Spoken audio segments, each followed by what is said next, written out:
I'm Martha Merritt, Dean of International Education here at the University of Richmond, and it's a pleasure to be with all of you to mark 20 years of building connections between the peoples of the United States and China.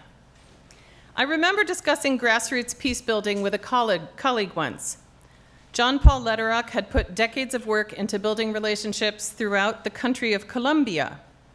I asked him about this kind of work at the grassroots level, and he said, "Martha, you don't start building relationships when suddenly there's political opportunity. You help to spread understanding and personal connections for however many years it takes, because when political change comes, people need to be ready to make the most of it."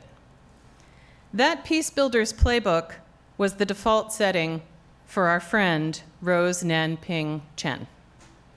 ChinaFest came into being because of Rose and her lifelong desire to build bridges between China and the United States. Some of you here tonight have actually traveled with Rose to China. Some of you traveled with Rose to Cuba. And in every case, Rose fostered connection and mutual discovery. I'm pleased to welcome members of Rose's family here tonight, her son Julius Lai and his daughter Caroline, and so many of Rose's friends and members of the Rose Group who I know Rose made feel like family. I also want to welcome the members of the VMFA who will put on a tremendous show starting on Saturday. And this connection between the University of Richmond, the Virginia Museum of Fine Arts, and China has brought much joy to our campus. Among Rose's many friends was University of Richmond professor Irby B. Brown. You'll hear more about Rose and Irby this evening, but I wanted to acknowledge Marshall Brown and Carrie Crabtree. Carrie, I know I saw you. Where are you? There you are. Irby's son and daughter, who are here with us tonight. I'm also pleased to be joined by University of Richmond colleagues from Film Studies, University Museums, the Osher Institute, the Office of Admissions, International Education, and the Departments of Languages, Literatures, and Cultures, as well as Political Science. Like me, they share ChinaFest's goal of fostering greater understanding and the kinds of relationships that make a difference in the world, friend by friend. We have a little film we'd like to share with you now. For the past 20 years, ChinaFest has focused on personal relationships and dialogue. Well before Richmond would come to know and love Rose Chen, she was touched by the hospitality of an academic advisor who invited her, at the time an international student, to dinner at his home for Thanksgiving. Then and ever, Thanksgiving was her favorite of all holidays. The spirit and the sharing of cultural tradition planted a seed that would have Rose inviting others to Thanksgiving to share the goodwill as her advisor once had. Along with Professor Irby B. Brown, Rose continued by creating connections within the University of Richmond and the Virginia Museum of Fine Arts to develop the framework and programming we now know as ChinaFest.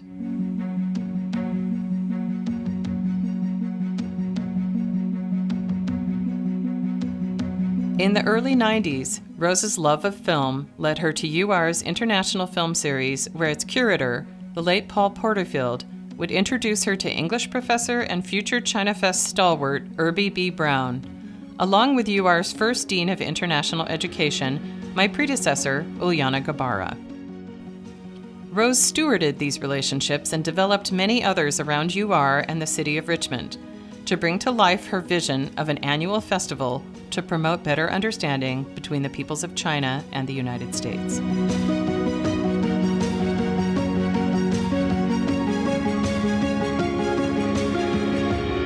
Early ChinaFest programming included numerous events and programming ideas, cooking demonstrations and food tasting, music and dance performances, art talks and exhibitions, and especially film screenings, focusing on our shared humanity. In 2005, the first ChinaFest Film Weekend brought the screening of 7 films, some at Richmond's notable Bird Theater, the longest continuously operating cinema in the United States. Over the years, more than 90 films have been shown without charge for Richmond audiences, along with visits by multiple filmmakers to UR classrooms. Scholarly lectures have also been an enduring component of ChinaFest, drawing partnership and support from UR's Osher Lifelong Learning Program throughout the years. Through the years, they have not always only come to the opening lecture, but have then moved on and enjoyed with their family the VMFA component of ChinaFest and attended the film series as well. So I think they're fully engaged. ChinaFest's earliest lectures were given by UR faculty and nearby luminaries. Rose herself gave the first lecture in 2005. By 2015, however, through Rose's trademark tenacity, ChinaFest was featuring leading political scientists, diplomats, journalists, entrepreneurs, and cultural leaders from all over the country, including Robert Daly, Kenneth Lieberthal, David Lampton, Yu Sai Khan, Susan Thornton, and Handel Lee. In 2017, the annual lecture to open ChinaFest was named to commemorate Rose's early ChinaFest partner, Irby B. Brown, following his passing.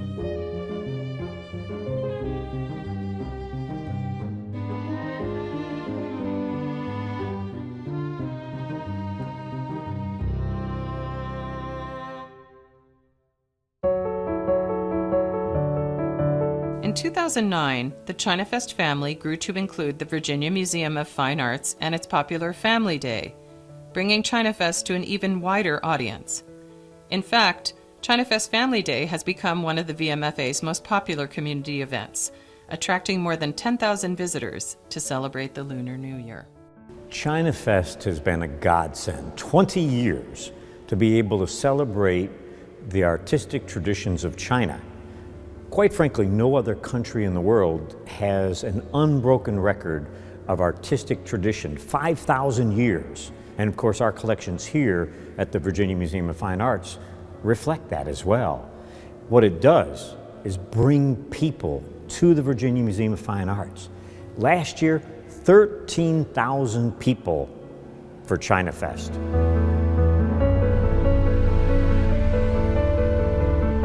Even with the growth and success of film screenings, lectures, and the VMFA Family Day, Rose has always sought to innovate the offerings of ChinaFest. One way in which she developed new programming and ideas has been through relationships and engagement with UR's Chinese Students and Scholars Association. These partnerships have led to campus Lunar New Year celebrations, lion dance performances in the dining hall, panel discussions with students, alumni, and faculty, and fun ping pong tournaments that even a certain dean played in with the ferocious Rose. Rose, the Rose Group, and the family of Irby Brown gave generously to start a scholarship for students who attended high school in China with financial need. The first recipient of the Irby B. Brown Scholarship, Yishuan Zhao, graduated from UR in 2023 and has recently completed graduate school at Yale University. I am honored to celebrate 20 years of ChinaFest and Rose Chen's incredible work bridging cultures. Receiving the Irby B. Brown Scholarship meant more than just financial support to me. It gave me the freedom to pursue my academic passions without compromise. It empowered me to earn a dual degree at UR, which then laid the foundation for my graduate studies at Yale University. And just as the pandemic brought challenges to us all, Rose took the pandemic-era challenges and innovated as usual. ChinaFest's opening lecture for 2 years would move to an online format featuring live panel discussions with keynote speakers and UR faculty members. The beloved film weekend moved to on-demand streaming, opening up the opportunity to watch films to an even wider audience than in the past. And during these times of lockdown and lack of mobility. So I'm Cisco Chen from University of Richmond. I'm a sophomore and this is my city, Suzhou, my hometown. ChinaFest welcomed a new initiative, the Hometowns Project. Since 2021, 7 UR students from China have created personal video tours of their hometowns in China, opening doors for all to see and learn.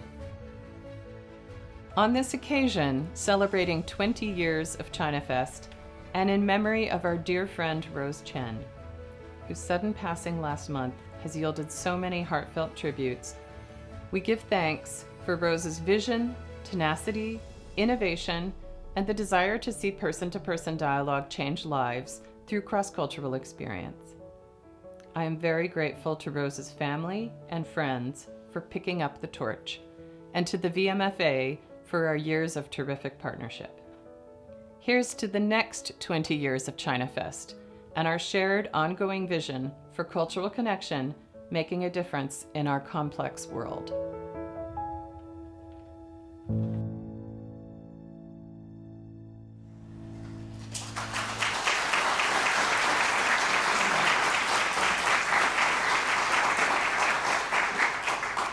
There's something very strange about tearing up over a film that you are narrating. That's a new one for me. Anyway, thank you to all who helped with making that film. I have to say, especially to Michael Warchall, who's sitting like a god in the film room back there.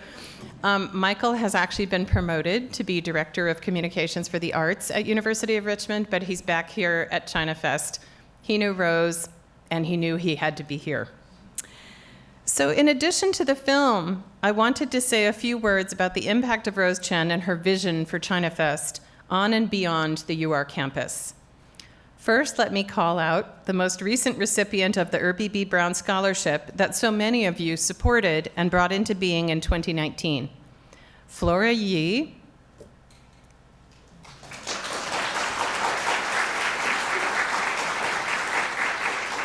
is majoring in biology and computer science and has a minor in math. Truly, it's a miracle she could leave her books to be with us for one night. One of Flora's favorite experiences at U of R so far has been conducting research in the lab of Professor Melinda Yang, who works on human evolutionary genetics with a focus on East Asia. Rose also supported students through the Chinese Students and Scholars Association, some of whom will be at the VMFA on Saturday for Family Day. I'd like to acknowledge the current leadership team of the CSSA, co-presidents Yutong Jiang and Li Yan Han. Yes, let us applaud. Thank you.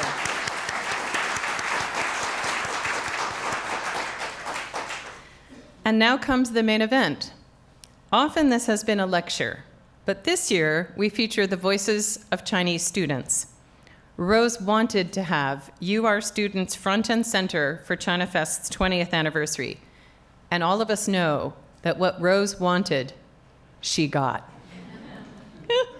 First up is Ted Zhu, class of 25, a personable young man who will share with you the meaning for him of another of Rose's projects focused on hometowns. Thanks, Ted.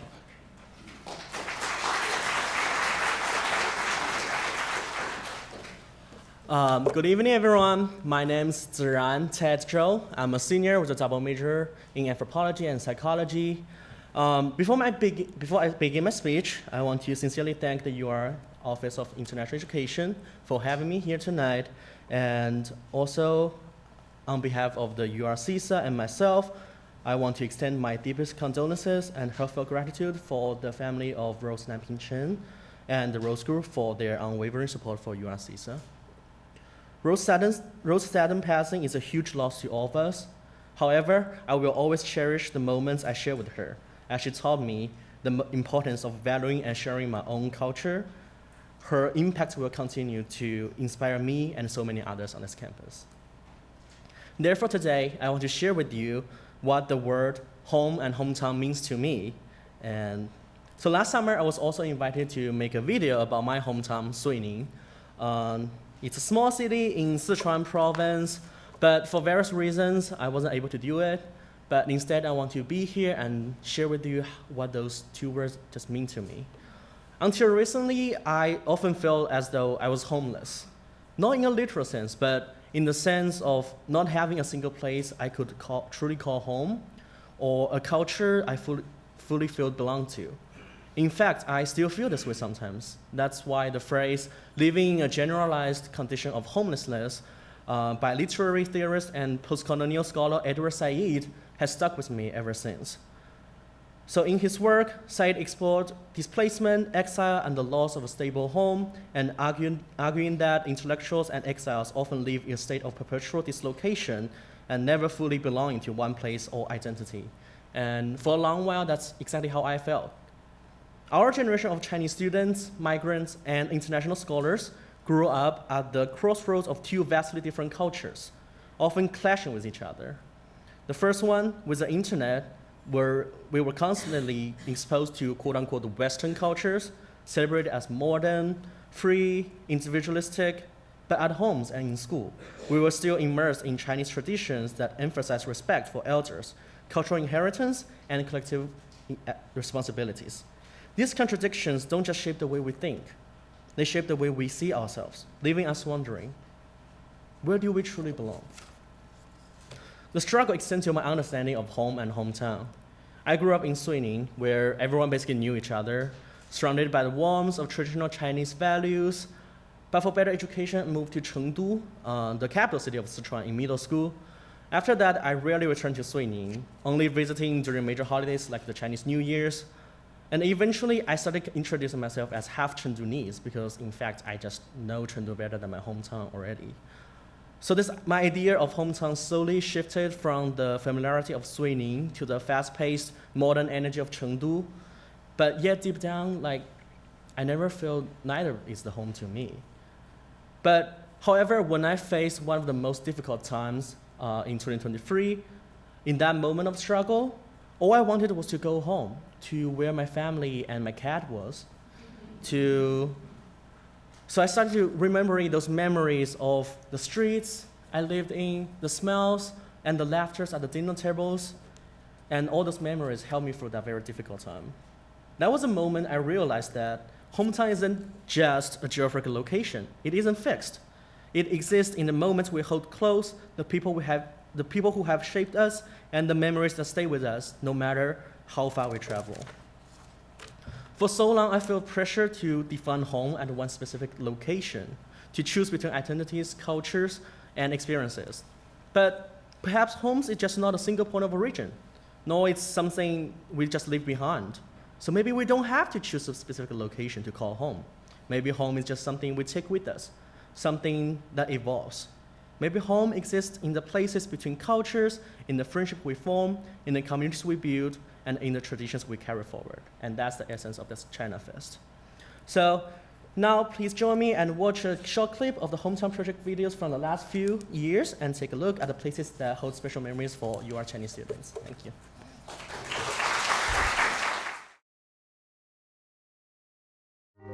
So I'm Cisco Chen from University of Richmond. I'm a sophomore and this is my city, Suzhou, my hometown. Suzhou is like a city of slow tempo. And today I'm going to treat my friend Leon the best tea in Suzhou. That is oolong tea. And it's very expensive, okay?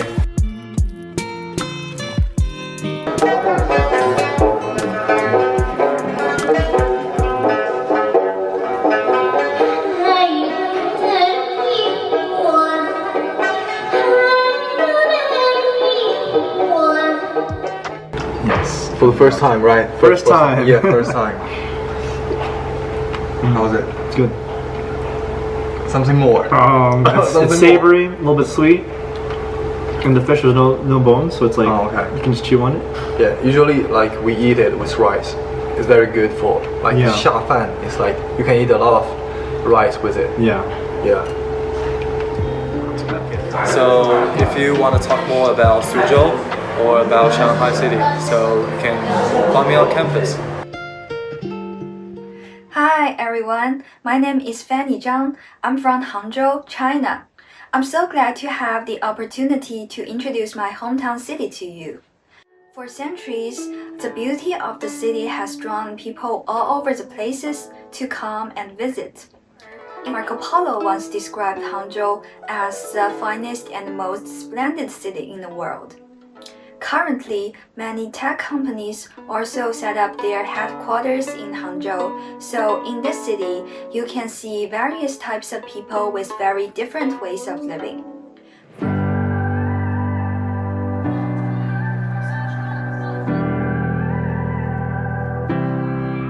Don't you know, somewhere I won't go, they won't be out of place.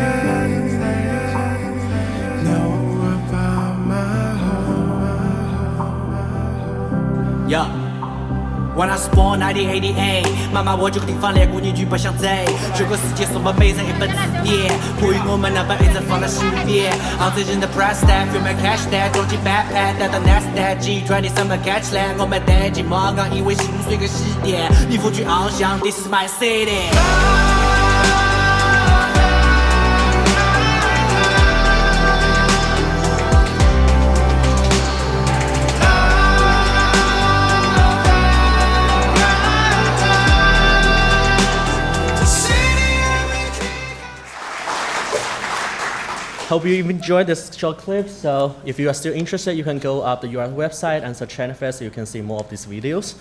As Demary has mentioned, art is one of the most important pieces in ChinaFest.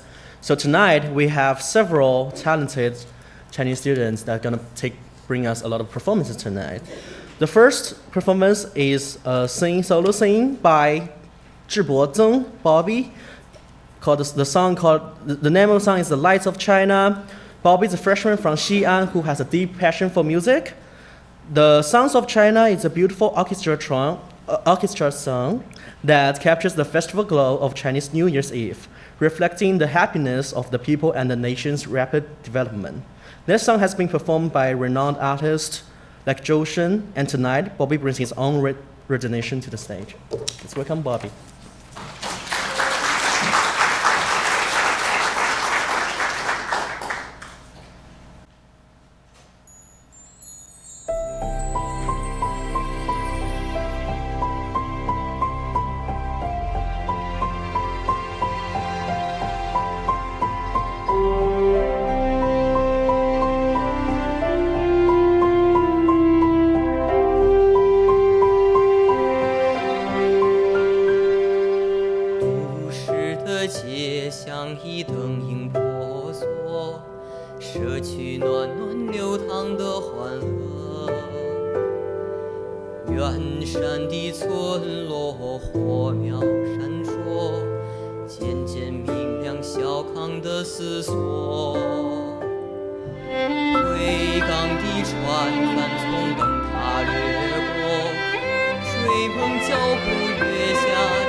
Thank you, Bobby.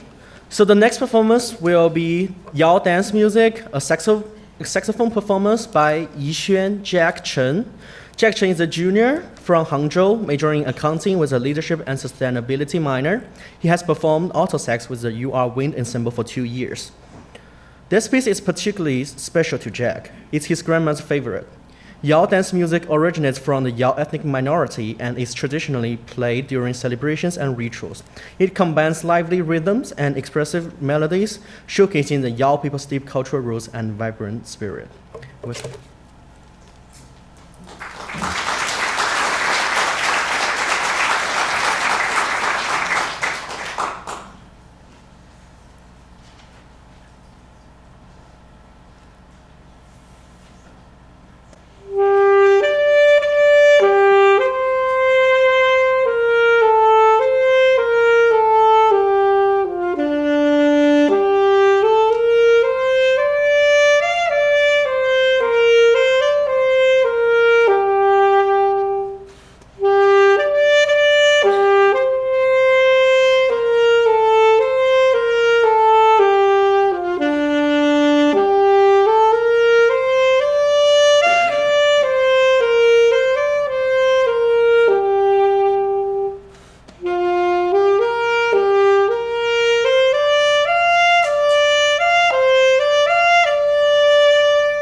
Thank you, Jack. Our next performance will be Three Stanzas of Plum Blossoms, 梅花三弄, by a flute performance by Shaoting, Tim Wen. Tim is a senior from Suzhou and the winner of the 2022 University of Richmond Concerto Competition. Three Stanzas of Plum Blossoms dates back to the Jin Dynasty and was originally composed for the Chinese flute, the dizi.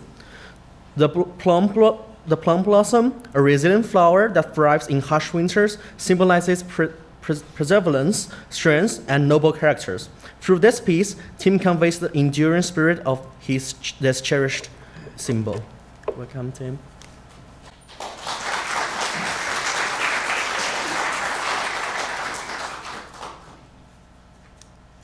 Hello. So, before playing, I actually want to give us more introduction of this thing. So, yeah. So, it's a Chinese flute, and in Chinese we call it as xiao. And it's kind of different from the Western one, because the Western one plays like this. Well, this one is vertical. We got a hole here. So basically we blow the air through the hole and then make the sound. And hope you enjoy.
Our second to last performance will be Tonight is Unforgettable, 难忘今宵, a group sing performance by Yi Chang, Lin Zhao Wang, Zhibo Bobby Zheng, Jin Tian Jimmy Yu, and Wen Yuan Sarah Su.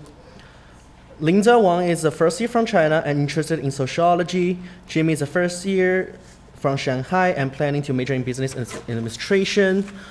As I've introduced Bobby, he's from Xi'an and very passionate about music. And Sarah is a first year from China and possibly majoring in psychology, and she enjoys Netflix at night.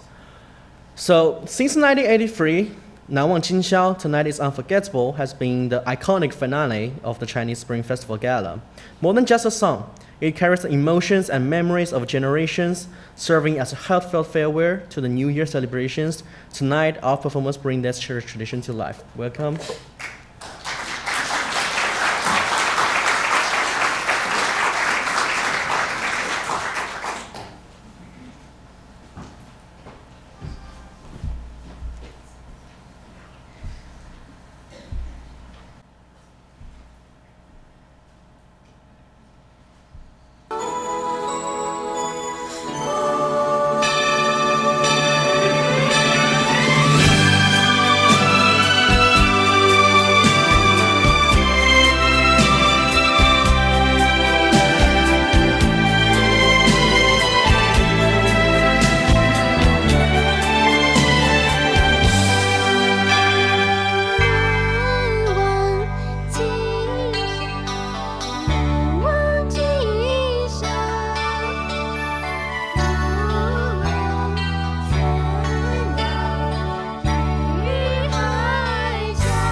Thank you.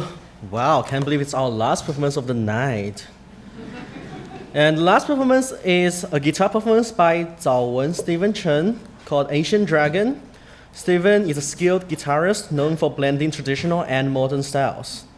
Asian Dragon, composed by Henry Chen, is a stunning fingerstyle guitar piece that merges traditional Chinese melodies with funky elements. It tells the story of a mythical dragon soaring through the misty mountains, capturing the essence of Chinese heritage with contemporary music techniques. Let's welcome Zhao Wen.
Please join me in thanking all of the students. Rose was right.